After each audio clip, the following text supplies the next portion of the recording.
పేద ప్రజల పట్ల అంబేద్కర్ గారి పట్ల వీళ్ళకు ఉన్నటువంటి వివక్షత చాలా స్పష్టంగా కనపడుతున్నది. గతంలో దీన్ని ఆ ప్రభుత్వం చేసింది కాబట్టి ఇది మాకు సంబంధం లేదనేటువంటి విధంగా ఈ ప్రభుత్వం వ్యవహరించడం సముచితం కాదు. అంబేద్కర్ గారు అందరికీ సంబంధించినటువంటి వ్యక్తి. మహిళలకు, బడుగు బలైన వర్గాలకు, ఈ సమాజంలో ఉన్నటువంటి అన్ని వర్గాల ప్రజలకు న్యాయం జరగాలని పోరాటం చేసినటువంటి మహానాయకుడు. వారిని దర్శించుకొని నివాళులర్పించడానికి ఈ 125 అడుగుల అంబేద్కర్ గారిని దర్శించుకోవాలంటే రాష్ట్ర ప్రభుత్వం కట్టడి చేయడము, నివారించడము, కాంగ్రెస్ వాళ్ళనే పంపిస్తామంటే మరి బోర్డు పెట్టుకోవాలి. కాంగ్రెస్ పార్టీకి మాత్రమే ఇది పరిమితం అని చెప్పుకోవాలి. లేకపోతే గత టీఆర్ఎస్ వాళ్ళు దీన్ని ఆరంభించారు కాబట్టి మేము టీఆర్ఎస్ వాళ్ళం పోనీయమనాలి. మేమైతే టీఆర్ఎస్ కాదు, కాంగ్రెస్ కాదు.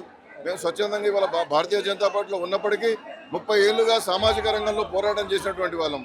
కాబట్టి అంబేద్కర్ గారిని దర్శించుకొని నివాళులర్పించేటటువంటి అవకాశం ఇవ్వకపోవడం కూడా రేవంత్ రెడ్డి గారి ప్రభుత్వ నియంతృత్వ వైఖరికి నిదర్శనం అనేటువంటి విషయాన్ని నేను స్పష్టంగా చెప్తా ఉన్నా. దర్శించుకోవడానికి దీనిలో ఇబ్బంది ఉన్నది, ఇంకా ఇబ్బంది కలిగించాల్సినటువంటి అవసరం ఉన్నది. కాబట్టి దీన్ని సీరియస్గా తీసుకుంటున్నాం. వెంటనే అందరినీ పంపించాలని చెప్పి నేను కోరుతా ఉన్నాను.